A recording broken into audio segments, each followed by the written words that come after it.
In olden times, when if you made a wish, it would always come true, there lived a king whose daughters were all beautiful, but the youngest was so beautiful that the sun itself, which has seen so much, was astonished whenever it shone in her face. Close by the king's castle lay a great dark forest, and under an old lime tree in the forest was a well. When the day was very warm, the king's child went out into the forest and sat down by the side of the cool fountain, and when she was dull she took a golden ball, and threw it up on high and caught it, and this ball was her favorite plaything. Now it so happened that on one occasion the princess' golden ball did not fall into the little hand which she was holding up for it, but onto the ground beyond, and rolled straight into the water. The king's daughter followed it with her eyes, but it vanished, and the well was deep, so deep that the bottom could not be seen. On this she began to cry, and cried louder and louder, and could not be comforted. As she was complaining, someone said to her, "What troubles you, king's daughter? You weep so that even a stone would show pity." She looked around to the side from whence the voice came, and saw a frog stretching forth its thick, ugly head from the water. "Ah, old water splasher, is it you?" said she. "I am weeping for my golden ball, which has fallen into the well." "Be quiet, and do not weep," answered the frog. "I can help thee, but what wilt you give me if I bring thy plaything up again?" "Whatever you will have, dear frog," said she. "My clothes, my pearls and jewels, and even the golden crown which I am wearing." The frog answered, "I do not care for thy clothes, thy pearls and jewels, or thy golden crown, but if you will love me and let me be thy companion and playfellow, and sit by thee at thy little table, and eat off thy little golden plate, and drink out of thy little cup, and sleep in thy little bed. If thou wilt promise me this, I will go down below, and bring thee thy golden ball up again." "Oh yes," said she, "I promise thee all you wish, if you will bring me my ball back again." She, however, thought, "How the silly frog does talk. He lives in the water with the other frogs, and croaks, and can be no companion to any human being." But the frog, when he had received this promise, put his head into the water and sank down, and in a short while came swimming up again with a ball in his mouth, and threw it on the grass. The king's daughter was delighted to see her pretty plaything once more, picked it up, and ran away with it. "Wait, wait," said the frog. "Take me with thee. I can't run as thou canst." But what did it avail him to scream his croak croak after her, as loudly as he could? She did not listen to it, but ran home and soon forgot the poor frog, who was forced to go back into his well again. The next day, when she had seated herself at the table with the king and all the courtiers, and was eating from her little golden plate, something came creeping splish splash, up the marble staircase, and when it had got to the top, it knocked at the door and cried, "Princess, youngest princess, open the door for me." She ran to see who was outside, but when she opened the door, there sat the frog in front of it. Then she slammed the door to, in great haste, sat down to dinner again, and was quite frightened.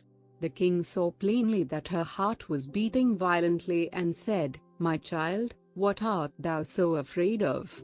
Is there perchance a giant outside who wants to carry thee away?" "Ah, no," replied she. "It is no giant but a disgusting frog." "What does a frog want with you?" "Ah, dear father, yesterday, as I was in the forest sitting by the well, playing, my golden ball fell into the water.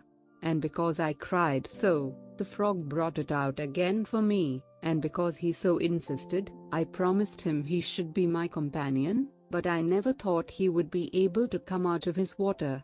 And now he is outside there, and wants to come into me."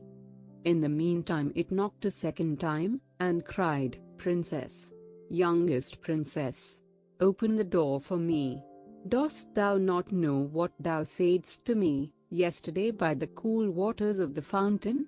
Princess, youngest princess, open the door for me. Then said the king, that which you have promised, you must do. Go and let him in. She went and opened the door, and the frog hopped in and followed her, step by step, to her chair. There he sat and cried, lift me up beside you. She delayed, until at last the king commanded her to do it.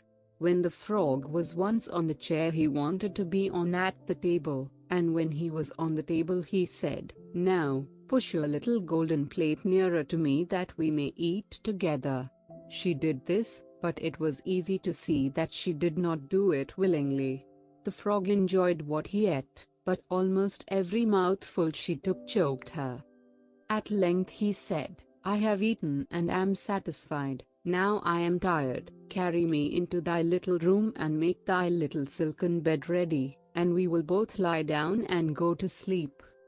The king's daughter began to cry, for she was afraid of the cold frog which she did not like to touch, and which was now to sleep in her pretty, clean little bed. But the king grew angry and said, he who helped thee when thou wert in trouble ought not afterwards to be despised by thee. So she took hold of the frog with 2 fingers, carried him upstairs, and put him in a corner. When she was in bed he crept to her and said, I am tired, I want to sleep as well as thou. Lift me up or I will tell thy father. Then she was terribly angry, and took him up and threw him with all her might against the wall. Now, you will be quiet, you horrible little frog, said she. But when he fell down he was no frog but a king's son with beautiful kind eyes. He, by her father's will, was now her dear companion and husband. Then he told her how he had been bewitched by a wicked witch, and how no one could have delivered him from the well but herself, and that tomorrow they would go together into his kingdom. They then went to sleep, and next morning when the sun awoke them, a carriage came driving up with 8 white horses, which had white ostrich feathers on their heads, and were harnessed with golden chains, and behind stood the young king's servant, Faithful Henry. Faithful Henry had been so unhappy when his master was changed into a frog, that he had caused 3 iron bands to be laid around his heart, in case it should burst with grief and sadness. The carriage was to conduct the young king into his kingdom. Faithful Henry helped them both in, and placed himself behind again, and was full of joy because of this wonderful end to their troubles. When they had driven a part of the way, the king's son heard a cracking behind him as if something had broken. So he turned round and cried, Henry, the carriage is breaking. No, master, it is not the carriage. It is a band from my heart, which was put there in my great pain when you were a frog and imprisoned in the well.